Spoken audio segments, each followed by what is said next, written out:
Okay. Welcome everybody to the 6th annual Tornado Roundup. It's a group effort between AA, Al-Anon, YPAA, and Al-Anon, and the Clean Air Club. Hi everybody, my name's Hank and I'm a grateful member of the Al-Anon family. Turn on the mic. It can't be on. It can't be on. It's on. It's on. Just talk directly into it. Is this better? I really didn't think I needed a microphone. Before I got here, people could hear me for 3 blocks down the road. And I mean they could hear me. I want to thank everybody for asking me to speak. It's an honor and a privilege. I really don't like standing up here, but I know there's people out there that need to hear our experience, strength, and hope. And that's how we get better.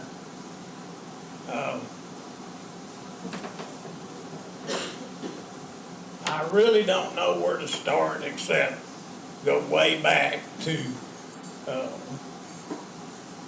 what happened, what we were like, and what it's like today. And I get nervous when I first get started, but after I hear y'all laugh, I get more comfortable. And there's plenty of stuff that I can say that would make people laugh just on account of the stuff that I pulled when I was living with an alcoholic. I really don't think that Loretta's total 100% alcoholic. I'll agree with you that she's total 100% drug addict. And there's a lot of people in this room that have loved me in spite of myself. And I'm thankful for those people that allowed me to stay, even though my qualifier was a drug addict, not really an alcoholic. Because I believe that it doesn't make any difference what you use if it's out of control and you're addicted to it. What the hell? You got a problem. And I'm grateful for that today. We started out, I've known Loretta. She was my childhood sweetheart. I've known her since she was in the 4th grade, and I was in the 6th. She lived 4 houses from me. I used to get her down to the park and try to get her to play doctor, and she wouldn't have anything to do with it. And we had a loving relationship ever since we met.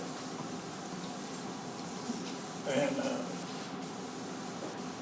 for some reason, and it's probably because of her addiction, that she moved off from her parents. She left her parents and moved in with her granddad and her grandmother down at O'Donnell. And I didn't see her for quite some time. And I just rocked along like I knew exactly what I was supposed to do. I was going to school, and I got out of high school, and I went to work, and I had an industrial accident where I was working for a PP&G glass company, and they dropped, or they let a crate of glass fall on me that weighed 3,000 pounds. And it hit me in the middle of my head. Now everybody knows what's wrong with me. But my chin broke my sternum, and it sprained my neck and my back, and I was paralyzed for 3 days from my neck down. And thank God that it was just a partial paralysis. It didn't last, as I can say. You know, you see me walk up here, and I can walk, talk, and raise hell. And but I was 18 at the time. And I had a lot of time to think when you're laying in that bed about what you're going to do. And I'd always thought that I wanted a wife and kids and all that good stuff, you know, and the white picket fence around the yard and the house and all that. And so about that time, I'd been dating this little gal, I was working at after I got out of the hospital, I got a job as I guess you could call it a halfway bouncer at that young pool hall. About everybody that came in, they'd be thrown out. And I was down the street from the pool hall that I worked at, drumming up business for the pool hall that I worked at. I was standing behind that pool hall, and there was a girl in there that was up there, and I'd been dating her for a while. And she was in the position of telling me how she thought she was in the family way. And let me say, before I go on any further, she was not in the family way. I only got 2 kids, and they were by Loretta. And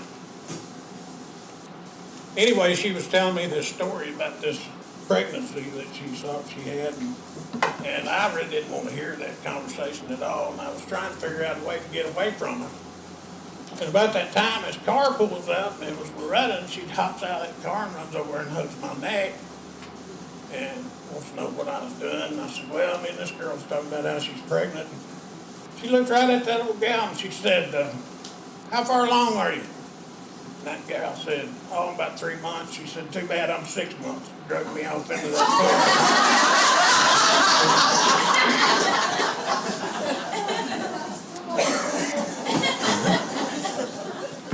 And we've been together ever since.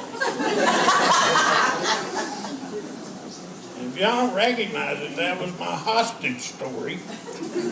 I've been taken hostage right then, and I never was turned loose. And I can tell you right now that things just got progressively worse, and they didn't get progressively worse right then. They got progressively worse over time. The hell of it is, Loretta and I liked to party when we first got together, and we did a bunch of it. You know, we drank, we had fun, we did dope, and there just wasn't anything we wouldn't do. And we've been drunk and fell off, danced on the stage and fell off the sucker, and in biker bars. You know, we just did it all. And then I got a job down at Southern Cotton Oil Company, and it used to be on 17th and Avenue A. And when I got that job, I realized that you could get killed really easy, and you could get probably turned into hamburger meat really quick down there where I work if you weren't relatively sane and in a good frame of mind while you were down there and kept an eye on what you were doing. And anybody that works around moving equipment knows that. But anyway, things started to change right then. I started not partying there as much. I worked 6 days a week and I was off one. I really didn't want to party one day because I didn't like being hungover the next day. The next thing I know, Loretta comes in and tells me that I'm going to be a daddy. And that changed everything. When that kid was born, I was absolutely elated. And they didn't give that kid to Loretta, they gave that kid to me. And I carried her.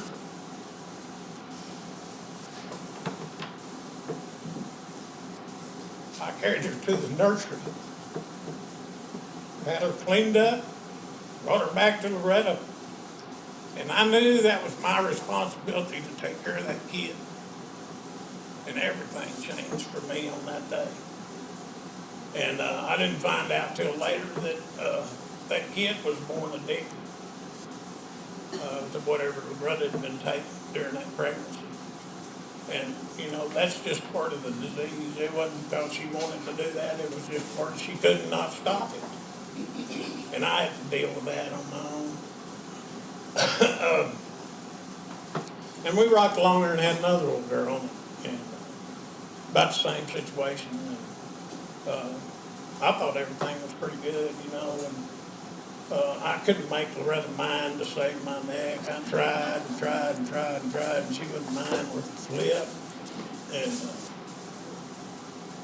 I never got tired of trying to make her mind.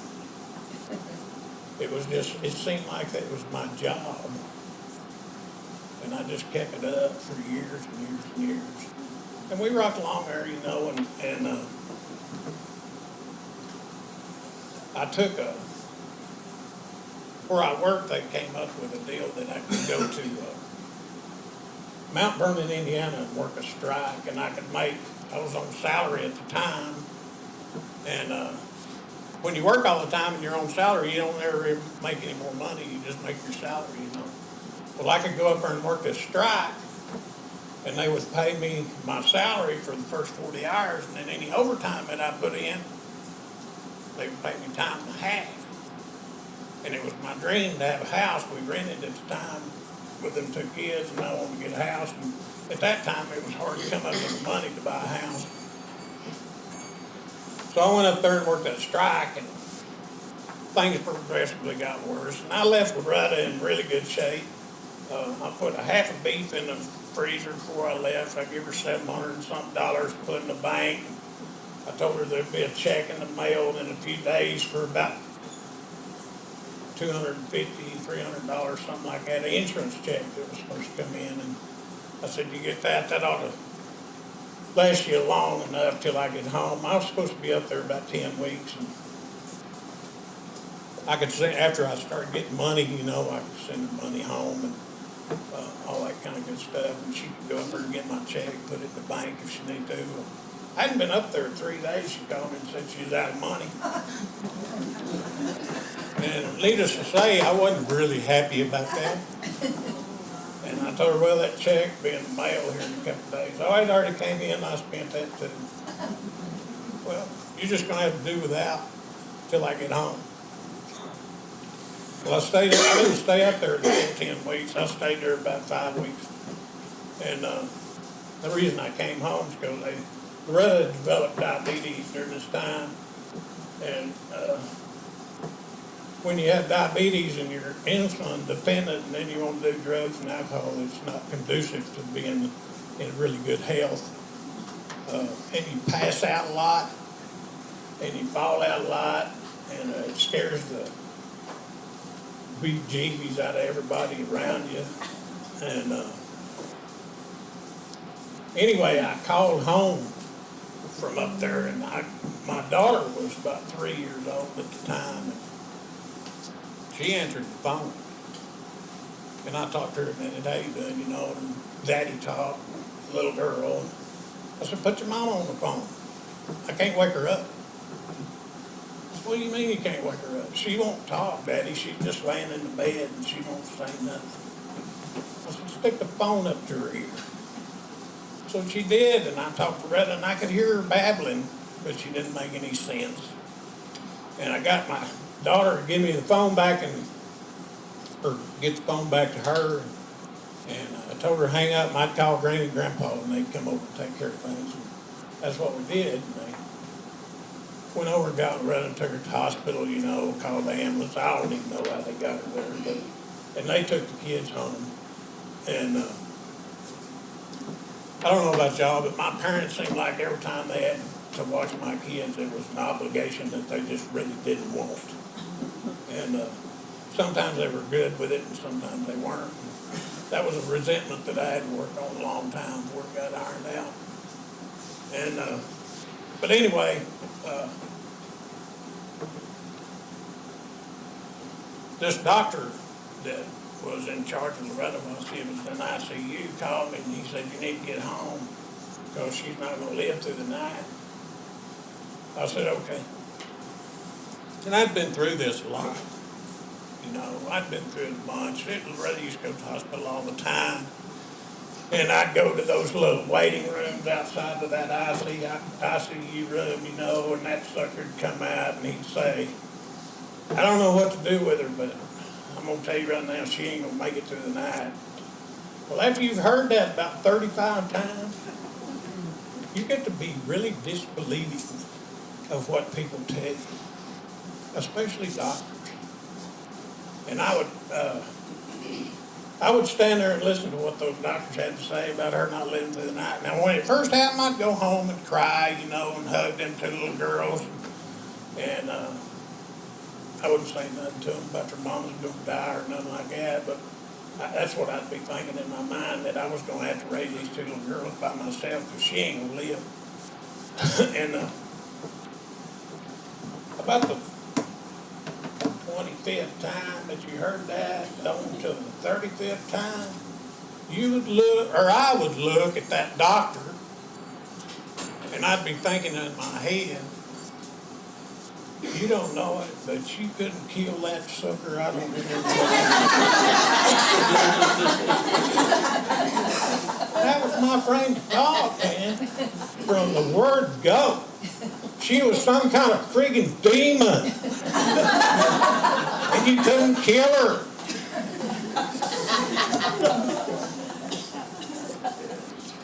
And we went on.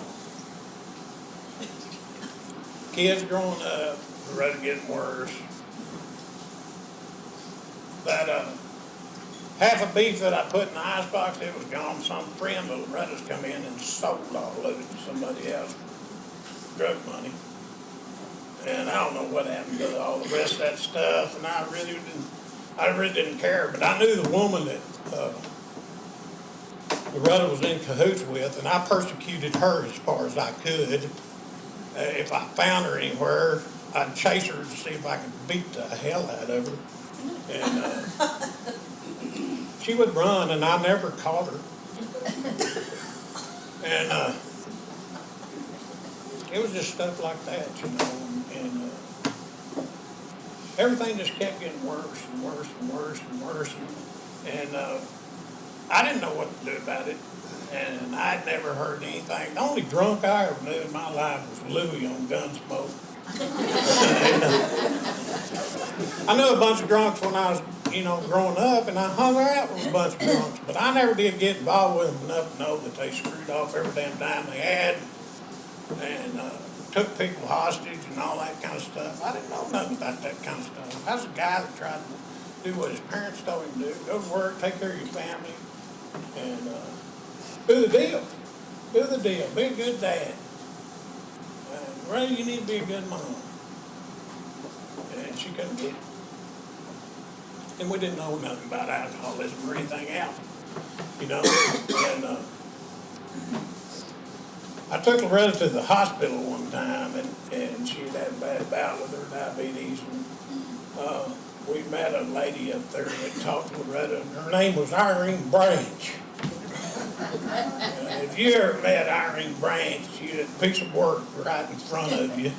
And, she never said a word to me, and I can probably attest to the fact the reason she didn't is because I looked at her like I wanted to kill her. And she could probably tell that. And because I looked at Loretta with the same look. And Irene told Loretta that she could probably find some help and she'd go to AA. And she did. After she got out of the hospital, she went to AA for a while, and she learned and met a bunch of people that were trying to help her, you know. And I wasn't going to, nobody ever said anything about Al-Anon to me, or you can get help somewhere, or anything like that. So Loretta started in the program about a year before I did. And she would bring people home that I just couldn't believe. These people were undesirables to me. They were just weird. And there was 2 or 3 men that would come in and blow me kisses while they were walking through the living room. And I couldn't get a handle on that. And I'd ask Loretta about it. She'd say, they're sick, don't worry about it. I could identify with that. I was really glad she told me they were sick. But anyway, she was going to AA, and I wasn't doing nothing but getting worse and meaner. Oh, God, I was getting meaner. I got this idea that the only way I could do anything about Loretta was to kill her. And she had gotten so bad that if she came in the front door, I went out the back. If we met in the middle, we'd have a good cuss fight, just all day, every day. And it wasn't a good deal. So she decided that she called around to find out about treatment somewhere. And I was sitting at the kitchen table one day and we were having one of these arguments about what you need to do. What you need to do. Wasn't anything said about what I need to do, but there was a lot said about what she needed to do. And one thing that alcoholism will do for you, if you're not an alcoholic and you're a person that lives with an alcoholic, an untreated Al-Anon, you might not be an Al-Anon, but you'll be an untreated Al-Anon. It turns you into a wonderful detective. You look through every friggin' thing to see what you can find. There is no pocket that's not turned out. There is no purse that you don't look into every little pocket in it. You keep mileage on the car to find out how far it's been since you last checked it. You lay firewood up against the door when you work at night so you can see if anybody came in or out during the night. You put tape on the doors and windows so you can see if anybody's opened or shut the door while you were gone. Sounds like a full-time job, don't it? And I was tired. God, I was tired. But we were sitting at the table and the phone rang, and there was this guy from somewhere down in Houston that Loretta had been talking to about going to treatment, and she talked to him for a little bit, and then he wanted to talk to me, and I couldn't figure out why that guy wanted to talk to me, and I got on the phone, and he said, yada-da-da-da about treatment, we keep her about 28 days, and all that kind of stuff, and then you need to figure out the time when you can come down here because you need to come stay about 2 weeks. I said, what the heck do I need to come down there and stay 2 weeks for? He said, well, you don't know it yet, but you're sicker than she is. And I hung up on that stuff. There, that sucker tell me I'm sicker than she was. I don't know nothing about what the situation is here. And here in a few minutes, we went back to that same argument that we were in, and here in a few minutes, the phone rang again, and I thought it was the same guy called back, but it was somebody else, and it was the guy that was from White River Retreat. And he talked to Loretta for a little bit, and then guess what? He wanted to talk to me. I really didn't want to talk to him. And he talked to me for a little bit, and he said that, the usual drill that they were going to put her in for 28 to 35 days. She could come down there and do her thing, and it'd be about 2.5 hours before they could get somebody to come by and pick her up. He said, how'd that work for you? I said, it ain't going to work real good because I'm fixing to kill her. And that's what that gun Loretta was talking for was about. It was hanging on the back door of the bedroom, and I'd already figured it out in my mind how I was going to kill her. And about 3 days prior to this argument that we were having, well, it was probably 6 days prior to this little argument we was having, and I was on the phone with that guy that we split up. I came in and went through one of my rant and rave deals and went through the trash and found 4 or 5 bottles she's down of pills and set them out on the table and all that kind of stuff. We had that standoff argument about what you're going to do and how you're going to do it, and she didn't like that, so she left and she went to stay with these people that she was doing drugs with. And I had 3 days to sit around that table without her being there. Now, when she left, I was all in agreement that she could leave, and I couldn't get her out of the house fast enough. And she'd been gone about 15 minutes, and she pulled back up in that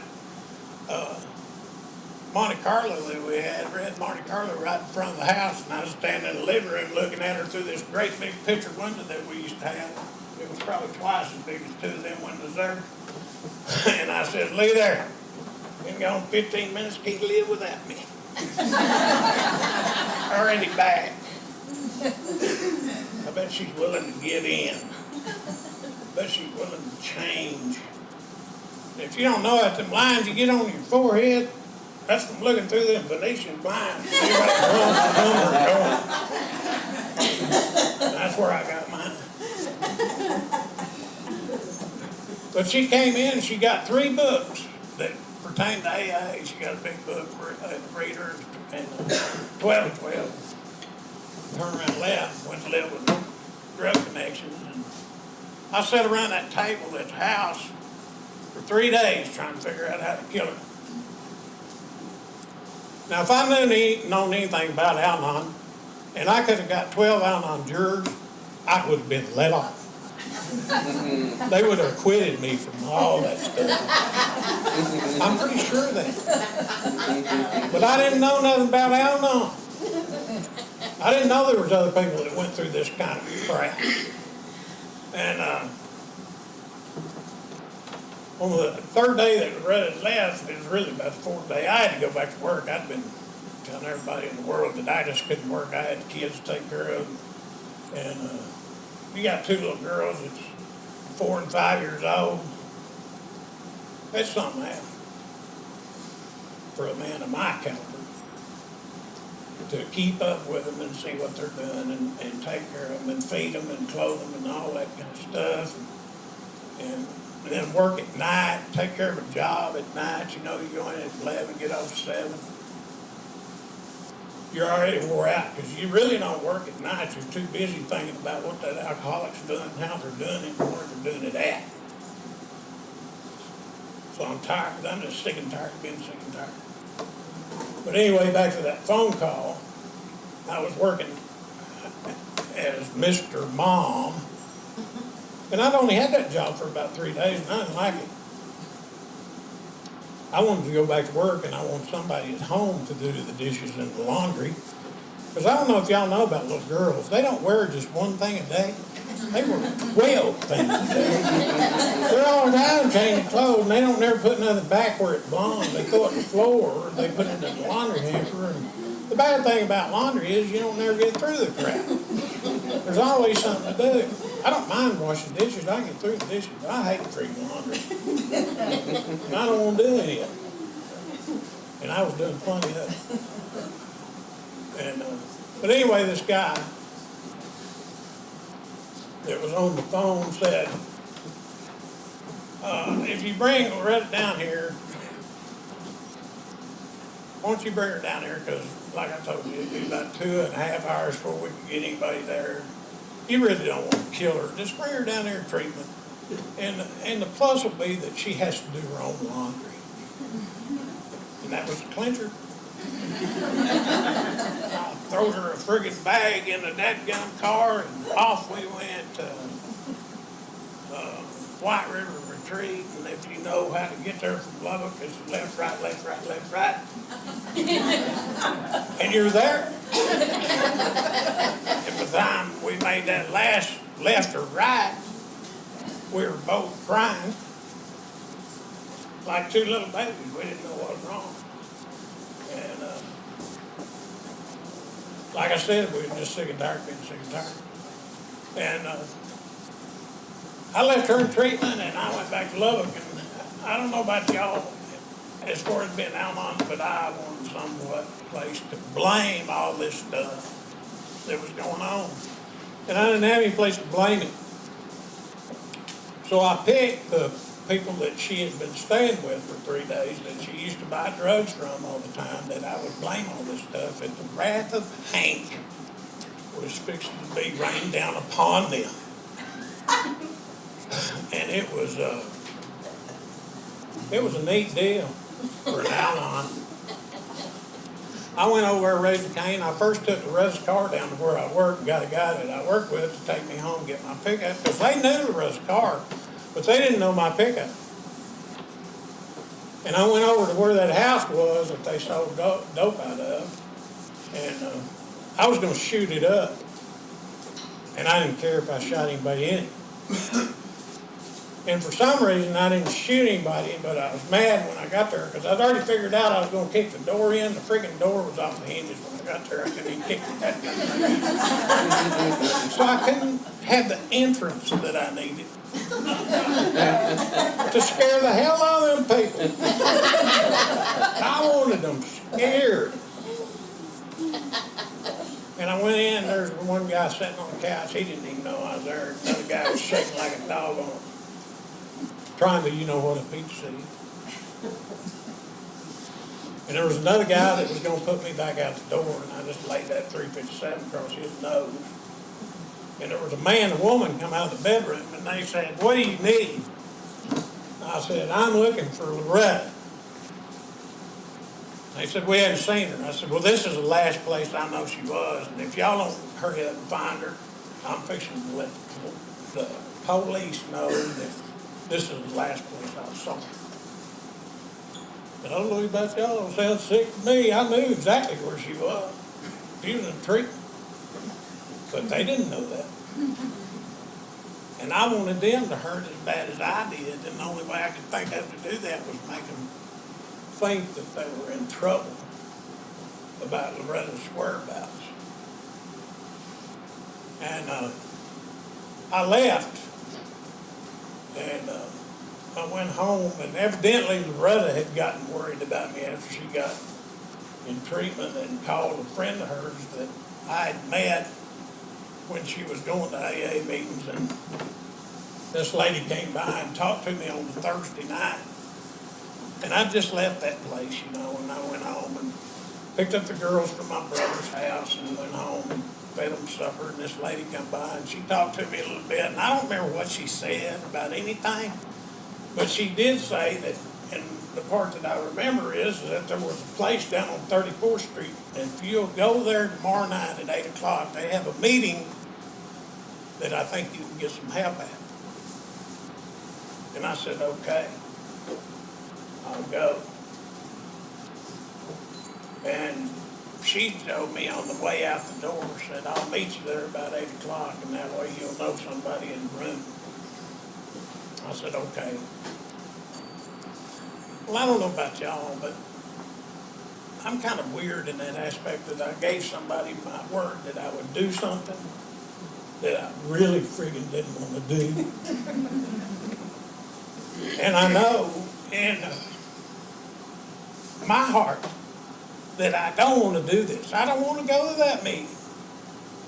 And I worry about it all friggin' night long.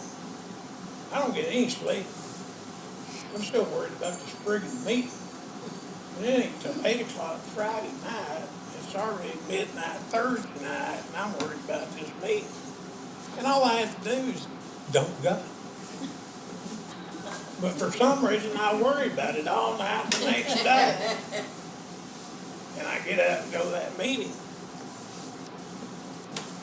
And I don't know anybody in this room except for this lady. And the room is full. There's people all the way around the room. And there's couches all the way around the wall. And they got a table in the back like this one up here. Got 6 chairs around it. And there's people in it. And everybody in that friggin' room's got something to say except me. I don't have anything to say. And I don't know what those people said. Don't have any idea. But when they got through going around the room and everybody had their say, they got up and said the Lord's Prayer.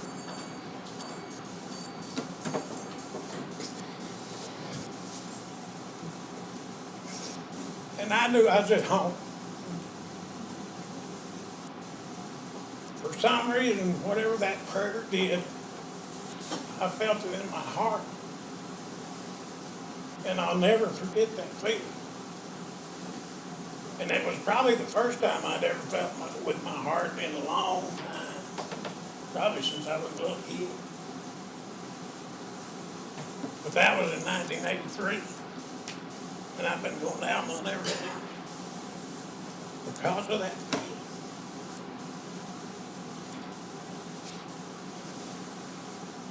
Those people loved me just like I was. Sick, warts, whatever you want to call it, mean-ass attitude. full of crap, whatever you want to call it. They love me just like I was. And the other part about it was that I needed, and I guess God knew I needed it, was it was a room full of women.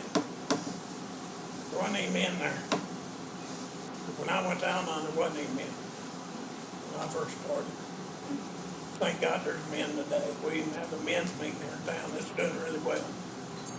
And it does a lot of freaking good for me and the people that go to it, because we learn more about ourselves and more about the program. But anyway, I went to that meeting and I felt really different about everything when I got out of there. And,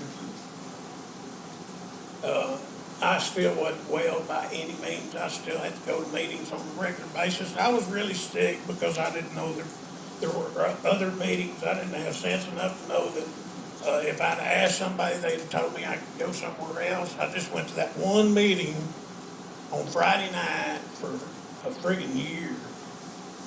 And I never went anywhere else. And they would tell me there was a meeting on Thursday night, but I wouldn't go. I just had time for that one meeting. And evidently those people knew that I was really sick, because there was 3 women that assigned themselves my sponsors. And if I couldn't get a hold of one, I was supposed to get a hold of another one. If I couldn't get a hold of them 2, I was supposed to get a hold of the other one. But they led me through those steps, and they told me things about myself that I didn't even know. After I'd been in Al-Anon for about a year, they got me involved with Al-Anon. I was an Al-Anon sponsor for about 7.5 years, and then kids taught me about unconditional love. That's what kids do. They love you unconditionally. Well, no matter what you do or how you do it, they still love you. And that's one of the neat parts about being a human being. And you don't learn that everywhere. You learn it in these rooms. And I think one of the best things that I can say about Alcoholics Anonymous is that I was an Al-Anon sponsor for 7.5 years, and I got a couple of Al-Anons to help me out with those kids, because I couldn't make it all the time. I couldn't do everything, and that's what my program taught me, that I couldn't do it all. But the amazing part was that I could ask alcoholics to help me out with those situations that have to do with alcoholic tendencies in those rooms, and the help that I got was overwhelming. It was overwhelming. The alcoholics that came and worked with those kids were just absolutely wonderful. And it did another thing too. It got my wife involved in Al-Anon, because to be an Al-Anon sponsor, you had to make Al-Anon meetings. And my brother was living, and she did those things, and got out there, and she could really work with those kids. She had a real knack for it. We both did. And we'd love them just like they are. And this program has helped me in every aspect of my life, every area of my life. I've used this program in everything, to deal with everything. My parents' death, my job situation. God, I hate working. But at the same time, I love it too. I love doing what I do. And if I can, that mostly is helping somebody out with something that they don't know about. I do a lot of electrical and plumbing and maintenance work and stuff like that, and I really do enjoy it. And for years, I was a superintendent, maintenance superintendent at the Southern Gun Oil Company. And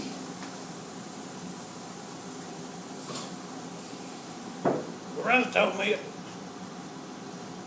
a lot of times when we were talking about programs, steps, that's one of the things we do at home. We talk about the steps and the program and where it's going and all that kind of stuff. We really don't look at where each other's at. It's kind of like we're 2 trains on separate tracks, and we're both headed in the same direction. We just ain't going to get there at the same time. That's pretty neat. And that relationship that we have is not always 100% wonderful, I'm friggin' hard to live with. And Loretta ain't no angel. And that job that I had was, it was just a friggin' dead-end job. They always move people in ahead of you and all that kind of stuff. I got sick and tired of being sick and tired, and the program told me it was, and the sponsor that I had at the time was telling me that, you know, it was time for me to make a change. If you sit around long enough and nothing changes, nothing changes. So I worked a program on that deal. I was able to quit that job after 21 years. And I really didn't want to quit. I wanted to quit the job. I didn't want to lose my relationship that I had with some of the people down there. And it wasn't until I talked to my sponsor that told me, you know, you don't have to lose your relationship with those people, but you can change jobs. And I did. And the whole world changed. You know, I was able to go to South Dakota and start up a soybean plant up there and train people as a consultant. And they paid me some friggin' good money. And I didn't have to twist a nut. All I had to do was point. And they didn't know how happy they made me when they told me, you know, here I am, a full-fledged Al-Anon, and all I got to do is tell people to do stuff and point. Look out in heaven. And Loretta and I had a lot of fun doing that. I told them I couldn't go up there unless I could bring my wife, and they said, bring her. She can stay in the motel room. We get y'all one of those motel rooms that's got a kitchenette. She can do whatever she wants to. I'd give Loretta, we drove up there, and we were going to be there for 8 weeks, and we had a pickup. And while I was at work, Loretta would go garage sale, look around town, find stuff for us to do after I got off work. And then I was working 12 hours from 6 in the morning till 6 in the evening. So we'd try to do something that took from 6 in the evening till midnight, and then I'd go home and get a little bit of rest and then go back. Because you don't have to get a lot of rest when you're telling people what to do and pointing. And I like pointing.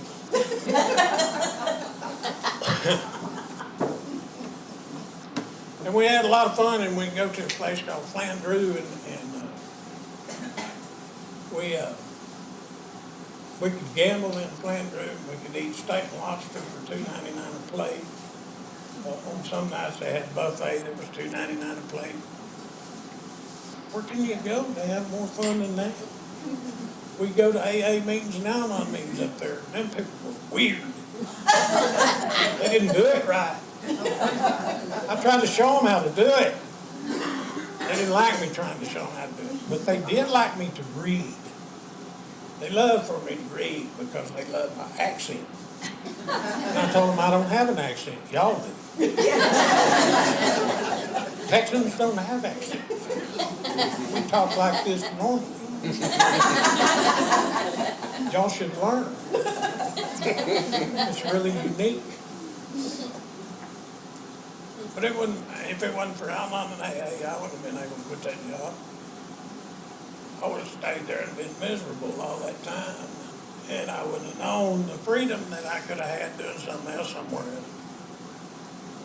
And I worked for a sign company for a while, and I worked for a brush company for a while, and the owner of that brush company was a good friend with another good friend of ours that was in AA, and his name was Joel. And Joel owned a car lot down in Central Lubbock, across from the Cadillac House. We enjoyed Joe. He was a character. And Joe was dying of cancer.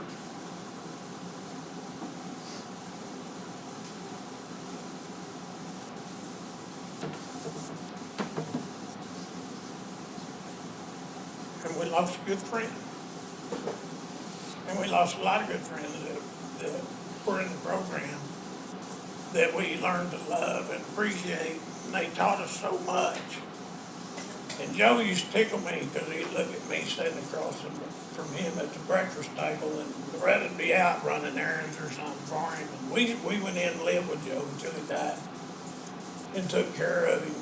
And Loretta took care of him. I just went over and stayed and shot the crap with him and had a good time. And I really did like Joe. And he was sitting across the table from me one day and said, you know, when you get to heaven, I mean, God's got a special crown for you with a lot of stars in it and a lot of jewels with the stuff that you have done and that you have been through. And I'd never thought about that. Never thought about that until Joe brought that up. And then I'd smile at him and say, you're really sick. And he would laugh and we'd go and talk about something else. But he distilled that in me for a long time that I will have a crown one of these days for all the stuff I've been through. And all the stuff that y'all taught me that I need to do when I was going through that crap. You know, I didn't learn that young thing sitting on a pink cloud. I learned it all when I was down in the gutter, when there wasn't nothing better going on, no help. Oh God, it's so bad. It's gonna be, it's just terrible. We ain't gonna get out of this. And somebody in the program stick their hand out and help me up off the bottom. That's when I learned something. I had a daughter that I love with all my heart. When she was 16 years old, she was the most defiant little rascal I'd ever met in my life. She taught her mother on being defiant. And I had wrote a work program on her. And she was just bound that she wasn't going to do whatever we wanted her to do. And all we wanted her to do was stay at home and go to school. And if she had some friends and stuff like that, we needed to know who her friends were, stuff like that. We needed to know where she was going to be after school, stuff like that.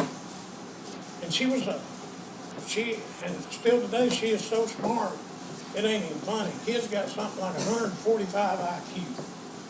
I had her tested. And Loretta had her tested. And she was defiant that she wasn't going to do what we wanted her to do, and I finally just gave her to God. I said, whatever you want to do with her, God, I don't know what to do with her. And she ain't gonna do what I want her to do, and I can't force my will on her anymore. Y'all taught me not to do that. So she came in and told me that she was going to leave home, and I said, two ways. You can leave home. We go down to the judge, and you can be emancipated where I'm not responsible for anything you do, or you can get married. She chose a ladder. I went to the courthouse and gave her away to this hubcap thieving thug. Long-haired hippie joker. And I gave her away to him. Went home and cried. We didn't see her for 3 months. Prayed for her. Went on about our lives. Did what we were going to do. I got off work one morning about 8 o'clock. Went home, took a shower. Walking around the house in my shorts and t-shirt and house shoes, just killing a little time before I went in and went to bed. There was a knock on the door. It was her. She said, I thought I'd just come by and visit for a little while. I said, okay. She came in, visited for a little bit, wanted to know if she could take a shower. I said, make yourself at home. Went in, took a shower, come out. Want to know if she could have something to eat. Get in there and get it. I'm fixing to go take a nap. Well, I'm going to eat something, then I'm going to leave, but I appreciate you letting me have food. She looked like she hadn't had a bath in that 3 months that she was gone. To me. And before she left, I asked her, what are you going to do? Have you got any plans? Or, you know, your mom would like to see you. She said, well, I don't know. I know one thing. I'm not going back to Seymour. They moved to Seymour after they got married, and I guess they saw more while they were there. Because she never did go back. And that,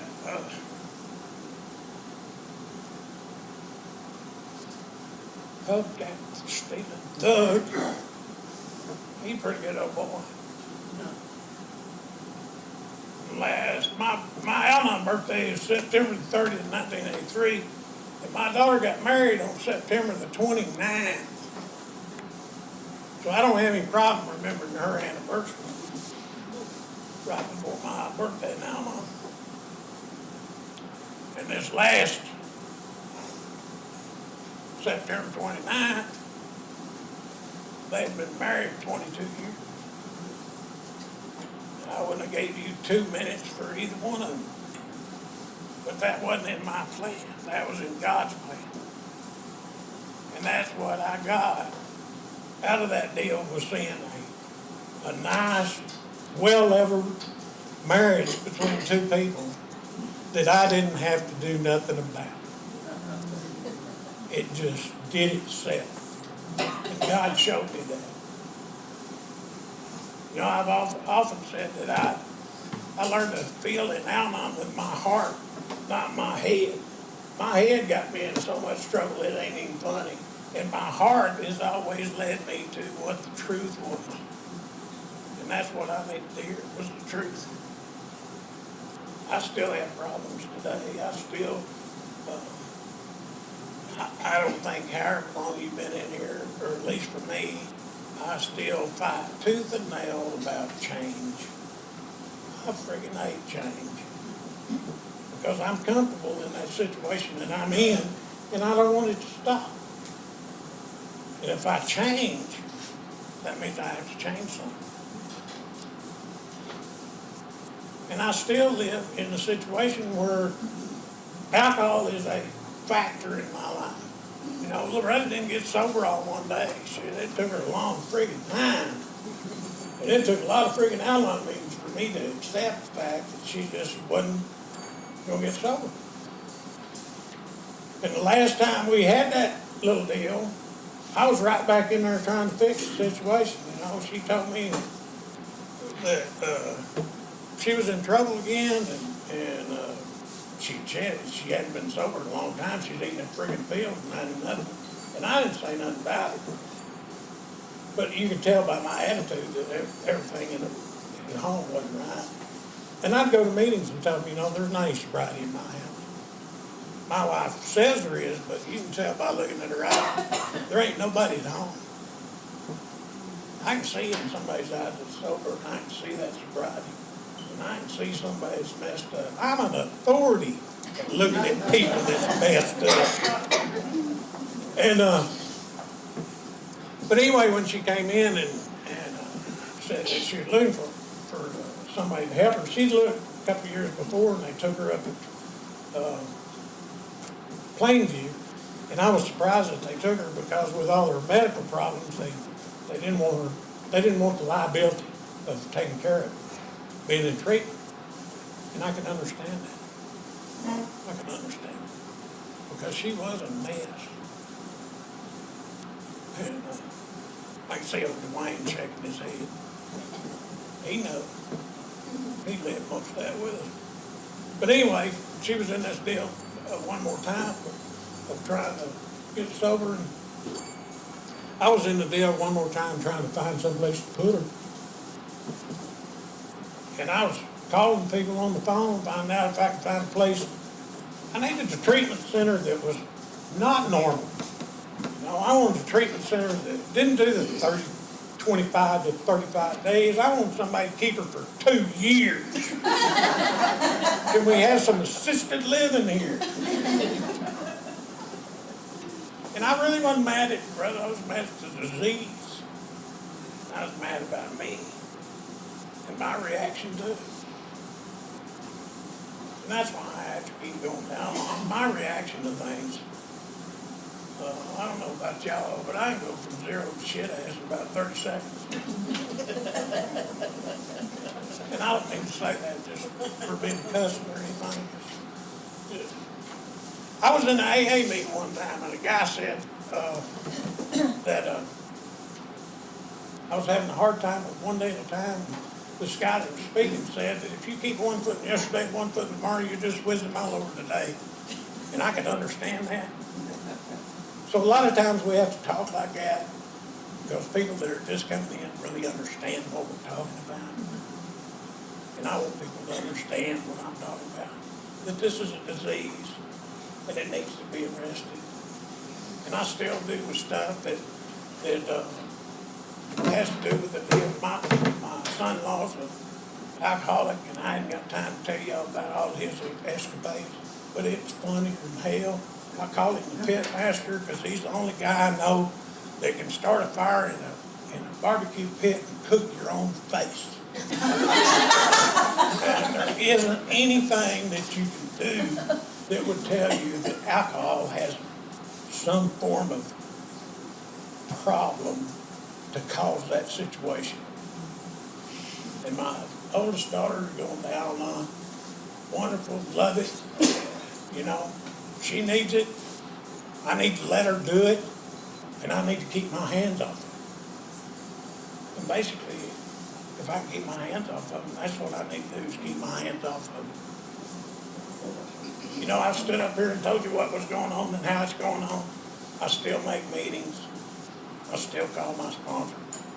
I still do what y'all told me to do, even if it hurts. But I have to keep coming back. And I'm one of the guys that's lucky enough to be standing up here that you didn't read about in the paper. Man annihilates his whole family. Because that's where I was headed. Y'all saved me from that. Thank you for my life.